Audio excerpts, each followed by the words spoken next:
Hello, this is Walter for Carpass Kadigal. I'm happy to meet you all in the next episode of the movie discussion / audio podcast series. Before I go into the podcast, I'd like to thank my friend. I don't know if he can reveal his name. So அவன் தான் வந்து பார்த்தீங்கன்னா he'll recommend me all the movies that I'm talking about. He mostly recommends me all the movies that I should watch, and he even takes me liberty. நான் இப்போ அதை பார்க்கலன்னா அவனை திட்டுவான், பார்க்க வைப்போம். தேங்க்யூ. And போன வாரம் நான் பேசின The Hunt for the Wilder People was also recommended by him. So is the movie that I'm going to talk about today.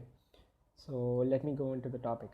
The movie that I'm going to talk about today is District 9, which was released in 2009 and is a South African movie, and it is directed by Neil Blomkamp. It was based on a short film that he directed, which is called Alive in Joburg. Yes, he strongly believed in the story and how much impact it can bring upon people, so that he wanted to make a feature film out of this. Like the television series The Office, this starts with the form of a documentary.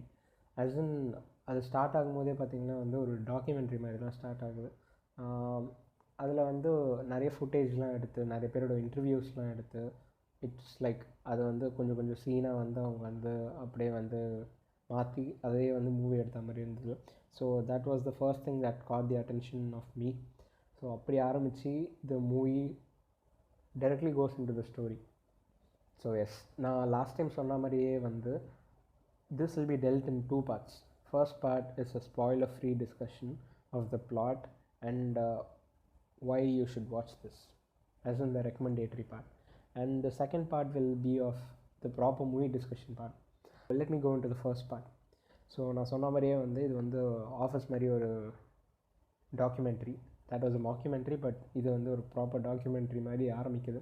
வந்து it is about an alien invasion.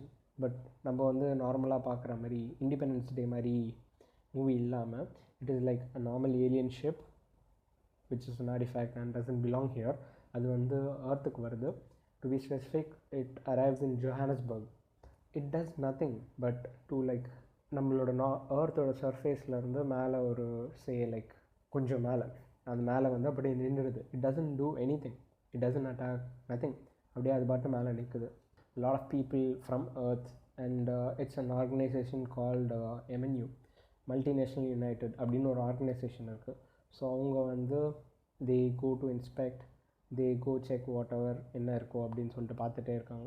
they do a lot of things but they couldn't get through it, but one day they luckily get into it. உள்ளே வந்து அவங்க open பண்ணி பார்த்தோன்னே பார்த்திங்கன்னா வந்து you'll be expecting something, ஏதாவது நல்லா அப்போ தான் அட்டாக் பண்ணுவாங்க அப்படிலாம் நினைப்பீங்க. பட் அப்படிலாம் எதுவுமே நடக்கிறது கிடையாது. நம்மள மாதிரியே வந்து there is a life form from a different planet which is inside, but they stink a lot, they are very unclean. உள்ள அது வந்து பார்த்திங்கன்னா கிட்டத்தட்ட அடைச்சி வச்ச மாதிரி ஃபுல்லாக they are inside, they are very malnourished, and அதனால் வந்து அவங்க அப்பியரன்ஸ்லாம் வச்சு people call them prawns. Okay, so prawns வந்து பார்த்திங்கன்னா வந்து they're another alien species. there is nothing much specified about them. அதுக்கப்புறம் வந்து ஸ்டோரி வந்து எப்படி ப்ராக்ரஸ் ஆகுதுன்னா, it's of how MNU, that is multinational united, dealt with the situation. as in a lot of people are watching. அது வந்து அங்கே இருக்கிறதுனால every news, everybody around the world is watching that. so they have to be careful about what they are dealing with. அதனால் என்ன பண்ணுறாங்கன்னா, they don't attack the aliens, they don't kill them, anything, but they bring them down to the earth, and then they set up a base camp in Johannesburg itself. So அப்போ தான் வந்து என்ன நடக்குதுன்னா, அந்த base camp வந்து ஒரு period of 20 years it develops into kind of a slum. ஃபுல்லாக வந்து ஒரு ஸ்லம் மாதிரி ஆகி, செட்டில்மெண்ட் மாதிரி ஆகி, it is develop into a slum ஃபுல்லாக. There are lot of aliens there and they do a lot of stuff. So அதுதான் வந்து அடுத்த அந்த 10 minutesல வந்து அதுதான் அவங்க கன்வே பண்ணிகிட்டே இருக்காங்க. அப்படி ஆகும்போது ஸோ அவங்களோட லைஃப் ஸ்டைலில் வந்து என்ன இருக்குது, அவங்களுக்கு என்ன வேணும், அது எல்லாத்தையுமே வந்து அவங்க காமிச்சிக்கிட்டே இருக்காங்க. அதில் வந்து பார்த்திங்கன்னா வந்து there like very similar to us. அவங்களுக்கு வந்து என்ன வேணும், they eat cat food, whatever they want it's shown. அவங்களுக்கு வந்து கேட் ஃபுட்னால் வந்து ரொம்ப பிடிச்சிருக்கு for unknown reasons, and also they steal a lot. Yes, அதுவும் வந்து பார்த்திங்கன்னா அந்த one of the people in the documentary who specify என்னன்னு சொல்லிட்டு பார்த்திங்கன்னா, அவங்க வந்து ஸ்னீக்கர்ஸ் பார்த்தா கூட வந்து அவங்க பிராண்ட் பார்த்துட்டு வந்து எடுத்துகிட்டு போகிற அளவுக்கு அந்த மாதிரி இருக்காங்க. So they have the same intellect as of humans and they do a lot of stuff like what humans do. அந்த மாதிரியே வந்து they also have emotions and they also can communicate with the people. அதுதான் வந்து plot. The main character and the protagonist of the story is Vikas. Vikas works for the MNU. He is more of an officer who once goes to the slum to make them evacuate. அதாவது வந்து சிட்டிக்கு நடுவில் இருக்கிறதுனால they have been causing a lot of menace. So அதனால் அவங்க வந்து சிட்டிக்கு தள்ளி வச்சு they are making ஒரு செட்டில்மெண்ட் மாதிரி, கிட்டத்தட்ட வந்து என்ன ஒரு கான்சன்ட்ரேஷன் கேம்ப் மாதிரி அவங்க வந்து அங்கே பில்ட் பண்ணிடுறாங்க. ஸோ அங்கே வந்து இவங்களை எவாக்குவேட் பண்ணுறதுக்காக இவங்க போயிட்டு வந்து they have to make them sign a form. So அதுக்காக தான் வந்து விகாஸ் அப்பாயிண்ட் பண்ணி they're even promoting Wikus for I don't know. அது வந்து ஆக்சுவலாக பார்த்தீங்கன்னா தே வில் எக்ஸ்பிளைன் எதனாலனா வந்து he is the son in law of a guy who is very powerful in MNU. So அதனால் வந்து விகாஸை வந்து ப்ரொமோட் பண்ணி so they making Wikus do this. So the rest of the story is about what happens when Vikas goes there and it's like something unexpected happens and Vikas transforms into one of the aliens. He's slowly transforming. So the rest of the story is about him discovering why he transformed and all that, and then there's something stuck with the guys as in the MNU people. So அதை வந்து அவர் retrieve பண்ணால் தான் வந்து இவரை மாற்ற முடியும் அப்படின்னு சொல்லிட்டு an alien buddy is telling, and that is Christopher. So you'll know if you watch the movie. So அதனால் வந்து இவங்க போயிட்டு அந்த என்ன சொல்ல அந்த artifact எடுத்தாங்களா, is he able to get cured and are they able to reach home? இதுதான் வந்து rest of the story.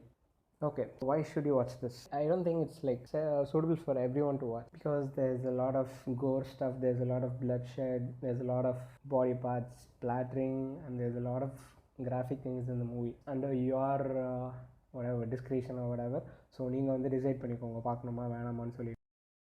Chicken சாப்பிட்டு மட்டும் படத்தை பார்த்துறாதீங்க because I hate a lot of pukey stuff going on already today, and அதோட movie பார்த்ததுனால it was initially கொஞ்சம் அப்படி இப்படி தான் இருந்தது எனக்கு பார்க்கும்போது. ஸோ எஸ், அதையும் வந்து தவிர்த்து பார்த்தீங்கன்னா it is a very beautiful movie on humanity ஆயிடுச்சு because the movie is about humanity and alien teaching humans humanity. So that was the movie, that was all the movie was about, simple. So இதை வந்து அவங்க வந்து எவ்வளோ பியூட்டிஃபுல்லாக convey பண்ணுறாங்க தான் movie. So it is totally new because நம்ம பார்த்த மூவிலாம் வந்து ஏலியன் இன்வேஷன் என்னவாக இருந்தாலும் like for example Loki's army comes in to earth, they like destroy every thing, independence day same thing. So எல்லாமே இதே மாதிரி தான் நடக்குது. ஸோ இதில் வந்து என்ன பண்ணியிருக்காங்கன்னா வந்து ஏலியன்ஸை வந்து வீக் லிங்க்ஸ் மாதிரி போர்ட்ரே பண்ணியிருக்காங்க. ஸோ இதை வந்து என்கிட்ட இந்த எக்ஸாக்ட் சேம் வேர்ட்ஸில் வந்து கென்வே என்கிட்ட சொன்னார். அவருக்கு வந்து அதனால தான் இந்த மூவி பிடிக்கல, ஸோ அதனால தான் நீயே பண்ணிக்கோ அப்படின்னு சொல்லிட்டார் என்கிட்ட. அவருக்கு வந்து இது ஸ்லோவாக போயிருக்கு. பட் ஐ திங்க் அவர் இப்போ பார்த்தாருன்னா எனக்கு அவருக்கு இந்த மூவி பிடிக்கும்னு நினைக்கிறேன். அவர் ரொம்ப நாள் முன்னாடியே பார்த்தாரு அதனால். So the first factor is it's very different from whatever movies that came before.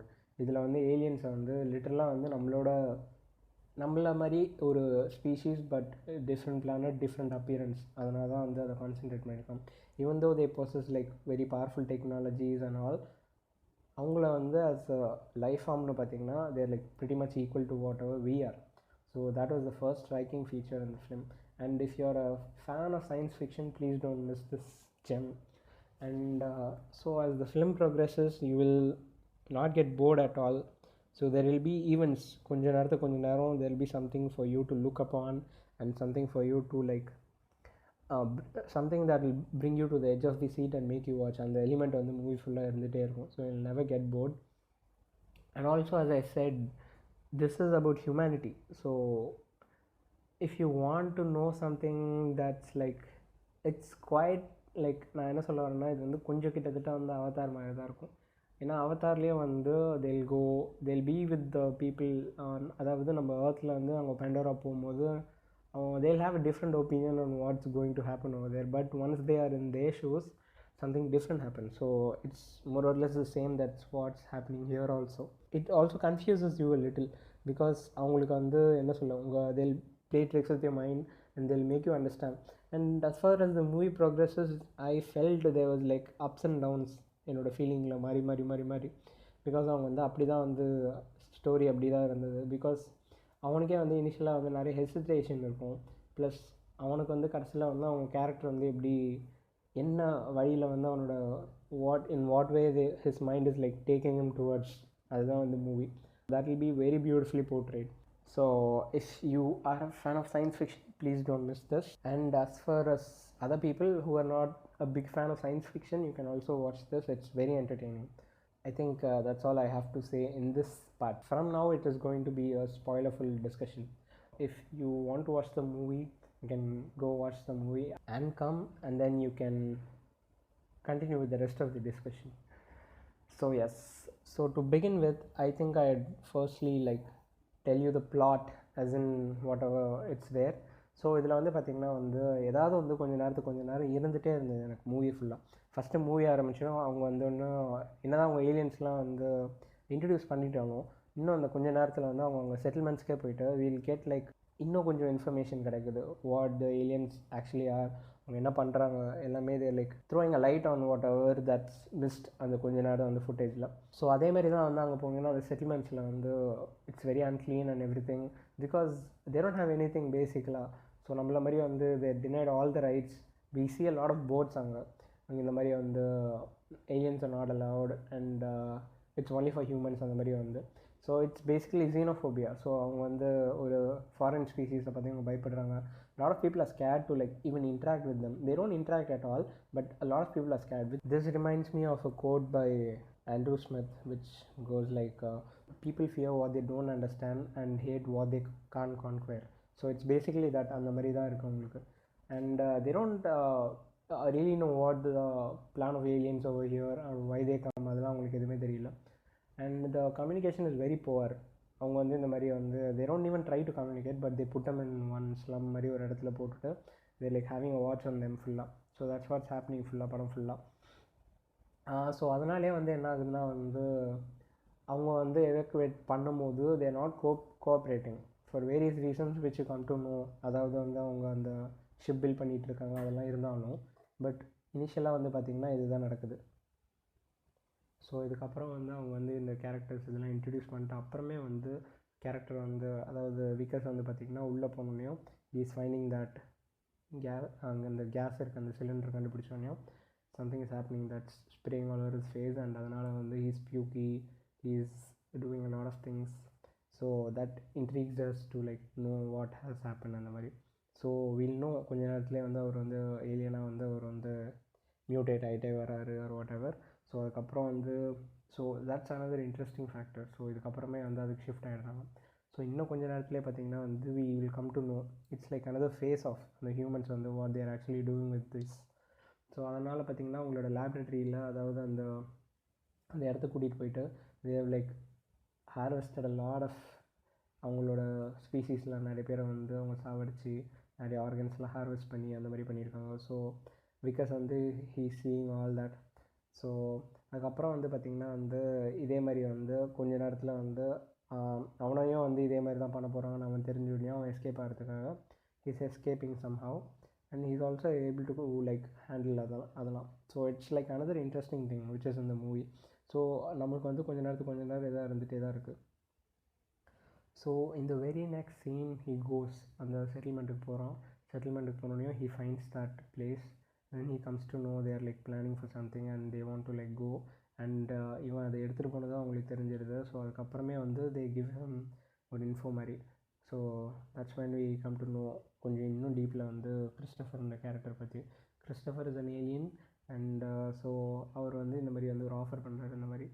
So if you are able to bring me back that maybe I will be able to fix you and we also can go home அந்த மாதிரி சொன்னாங்க. So இவனுக்கு because is obviously வந்து selfish, he wants to get normal. So அதனால் வந்து அவர் போய்ட்டு help பண்ணுறாங்க. So இதுலேயும் வந்து பார்த்திங்கன்னா அடுத்து வந்து ஒரு மிஷன் மாதிரி திருப்பி அவங்க போய்ட்டு அதை எடுத்துகிட்டு வராங்க. ஸோ அதை எடுத்துகிட்டு வந்தோடனே வந்து அவங்கள வந்து ரியலைஸ் பண்ணுறாங்க இன்னும் 3 years ஆகும். ஸோ அப்போ தான் வந்து அந்த பியூட்டிஃபுல்லான அந்த கான்ஃப்ளிக்ட் ஆஃப் இன்ட்ரெஸ்ட் அதெல்லாம் காமிச்சு அவரோட இன்டர்னல் கான்ஃப்ளிக்ட்டை வந்து பயங்கரமாக போர்ட்ரே பண்ணியிருக்காங்க. அவருக்கு வந்து ஒரு சமயம் ஹெல்ப் பண்ணணுன்னு இருக்கும், ஹெல்ப் பண்ண வேணான்னு இருக்கும். பட் என்ன தான் இருந்தாலும் அவர் வந்து he believes in Wikus maybe. அதனால தான் வந்து மேலே வந்து என்ன தான் கூபஸ் வந்து அவரோட தலைக்கு நேரம் கன்று வச்சுட்டு இருக்கப்போவும் அவர் வந்து அட்டாக் பண்ண ட்ரை பண்ணல. அவர் கேரக்டரே வந்து கொஞ்சம் சட்டிலான கேரக்டர் தான் நினைக்கிறேன் Christopher, because he is not like the other and he is not even attacking anybody. So அங்கே கூட பார்த்திங்கன்னா வந்து he knows his wife's been murdered. So அங்கேயே நிற்கிறாங்க. ஸோ அதுக்கப்புறம் he didn't attack anybody throughout the film. So that's what I noticed. So அதுக்கப்புறம் வந்து திருப்பி வந்து என்ன ஆகுது, அவங்க வந்து இந்த இடத்துக்கு வந்துட்டு இந்த பிளான்லாம் பண்ணிட்ட அப்புறம் there's one beautiful scene where விக்கஸை வந்து அவங்க போட்டு வந்து அந்த what say he is getting that suit no. So that's another very good scene. And அந்த இன்ட்ரோவே பயங்கரமாக இருக்கும். புல்லட்லாம் அப்படியே இது பண்ணிவிட்டு அப்புறம் புல்லட்டை வந்து அப்படியே திருப்பி வந்து ரிவர்பரேட் பண்ணி அனுப்புகிற மாதிரி இருந்து, so everybody dies out of that. So that is another very good scene for the intro of that suit. So Wikus வந்து இந்த சூட்டில் இருக்கும்போது he understands that he can't make it probably. Any one of them could only make it. So அதனால் வந்து he makes the choice and tells him to go. So he uses the word before I change my mind. இங்கேருந்து போயிடு என்னோடய மனசை மாற்றிக்கிறதுக்குள்ளே அப்படின்னு சொல்லிட்டு இருக்காங்க. So it's like other very beautiful like but சின்ன டைலாக்ல டக்குன்னு அவங்க சொல்லிட்ட மாதிரி இருந்தது. ஸோ அதுக்கப்புறம் வந்து அவங்க வந்து அங்கே போயிட்ட அப்புறம் so it's all about Christopher doing something to justify his cause. So maybe he understands what humanity actually is. And even though அவன் வந்து நீங்கள் கிளம்புன்னு சொன்னப்போ கூட Christopher is not ready to leave him alone in the conditionலே, and he promises to come back after 3 years. So that's where everything gets a little beautiful. So we come to understand how humanity is always fucked up, and how his own father-in-law wants to get rid of him without even considering a little about his daughter's life. And அவங்க daughter வந்து பார்த்திங்கன்னா வந்து இனிஷியலாக பயத்துலேயே வந்து அவங்க வந்து refuse பண்ணிகிட்டே இருக்காங்க. அதுக்கப்புறம் தான் வந்து அக்செப்ட் பண்ணிக்கிறாங்க. But so he is also when he is getting saved by the prawns, he feels very grateful, and he finally is able to accept that he is a part of them, which initially வந்து அவர் வந்து ஒரு சீனில் வந்து சொல்லுவார், that small kid will be like coming towards him. அவங்க கை பார்த்துட்டு வந்து you're like same as meன்னு சொன்னாலும் no fuck off man, fuck off அப்படின்னு சொல்லிட்டு இருப்பாங்க. ஸோ வந்து he is accepting it's better to be a prawn than being a human, because humans don't have humanity, but he feels the prawns do. So that's how beautifully, on a very good note, the movie ended. And we are shown Christopher. Nobody knows what happened to Christopher, but his wife Tanya finds something that's made out of trash, which Christopher usually does on her doorstep. So அதை பார்த்துட்டு வந்து அவங்க Christopher இருக்க மாதிரி காமிக்கிறாங்க. So movie ends there. So I want to make a quick character description இப்போ டக்குன்னு சொல்லிவிட்டு. ஸோ கிறிஸ்டஃபர் வந்து பார்த்திங்கன்னா வந்து he is the scientist, as in he knows a lot of stuff. So does his son. So இவங்க 2 பேரில் வந்து பார்த்திங்கன்னா Christopher has lost his wife. So is very close to his wife, and he is like emotionally blinded. அப்போ கூட வந்து பார்த்திங்கன்னா அந்த பயத்தில் வந்து அவர் he is not even like wanting to take revenge. He just wants to like take his people அங்கே. So அதுக்காக தான் வந்து அவர் கஷ்டப்பட்டுகிட்டே இருக்கார். And the movie ends with a note that the aliens have been sent up to the camp, அதாவது whatever that's newly built. So 2.5 million population வந்து currently is like there. And it's 2009 already, and there was no news of the sequel. So I don't think we'll get one, maybe, I hope to. So அதுக்கப்புறம் வந்து Christopher is very steady. He doesn't lose his mind anywhere, but he wants to do something for his people. That's what his only motive is. And also he doesn't like lose the track of whatever a good person should do. So அதையும் வந்து அவர் அந்த மைண்டில் கேர்ஃபுல்லாக வச்சுட்டு he is helping, and he even promises 3 years அப்புறம் வரேன்னு சொல்லிட்டு. So that's about Christopher. So the next character I want to discuss is obviously Vickers.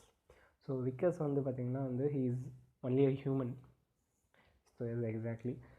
So he's only a human. He's making a lot of mistakes. He's recognizing it. Sometimes he's selfish, and sometimes he badly wants to come out of his narrow mind and help them, but he couldn't mostly do that a lot of times. But அதையும் வந்து அவர் வந்து எப்படியோ கஷ்டப்பட்டு வந்து ஒரு வாட்டி வெளியே வந்துட்டு அவர் பண்ணிடுறாரு. அதனால் he is exactly the opposite of Christopher. He is very unsteady. So and அதான் நான் சொன்ன மாதிரி அந்த பியூட்டிஃபுல் டைலாக் அங்கே ஒன்று இருக்கும். ஸோ அப்போ வந்து என் மனசு மரத்துக்குள்ளே எப்படியாவது போயிடு அப்படின்னு சொல்லுவார். So it shows how he is basically good person and he wants to do good stuff, but because of his impulsiveness he is not being able to do so. And also there's one scene which is like very hard, like அந்த abort பண்ணுற scene இருக்கும் ஒன்றும் இல்லை, அதாவது அந்த room ஃபுல்லாக வந்து torch பண்ணிடுவாங்க. எக்ஸ் இருக்கும் நிறைய. ஸோ ஹீல் டெல் பாப் ஆகிற சவுண்ட் பார்த்தீங்களா அப்படின்னு சொல்லிட்டு. பட் அதனாலும் அடுத்த சீன்லேயே வந்து ஹீல் டெல் அந்த குழந்தைய வந்து சுட்டுடலாமா, no man that's illegal, you can do that now அப்படின்னு சொல்லிட்டு Vickers will tell. So that shows how flattering his personality is, and he's not very steady. And Kubus is the next character. Kubus is the guy who's in charge of the operation. He's like a colonel or something. So he's very ruthless, and he's also sadistic. And I think a part of humanity, like every emotion is put in one character and it's given to us. So Kubus is obviously the saddest, and so he's like getting a lot of pleasure in killing the prawns, and he's very happy that he's getting paid for the same. So that's how we're getting the portrayal of Kubus. So கடைசியில் வந்து there's like a satisfactory death of Kubus, and at the last we see whatever என்னெல்லாம் நடந்ததோ அதெல்லாம் வந்து கொஞ்சம் summarise பண்ணி கடைசியில் வந்து டக்குன்னு சொல்கிறாங்க. So a lot of people have understood that all this is very shady. District 9 got nominated for the Best Picture Academy Award on 2010. It was released in 2009, but 2010 தான் வந்து இது பண்ணாங்க. ஸோ அப்போ வந்து there's like a lot of films. அப்போது அவதாரம் அப்போ தான் வந்து நாமினேட் ஆச்சு, இன்க்ளோரியஸ் பாஸ்டர்ட்ஸும் அப்போ தான் நாமினேட் ஆச்சு. But sadly all three was like more or less my favorite films. But as I told you already, அவதாரம் வந்து இதுவும் வந்து almost it's giving us the same message. But I don't know what's with Hurt Locker. I haven't watched it still. It won the Academy Award for the Best Picture category. So that's all I think I have to say about District 9. So if you have any comments or you felt any different from whatever I said, and if you have any suggestions for which movie for me to like do in the next episode, or any other suggestions or any other queries, do comment us on YouTube, or you can text me at Instagram, or you know how to reach me. So thank you.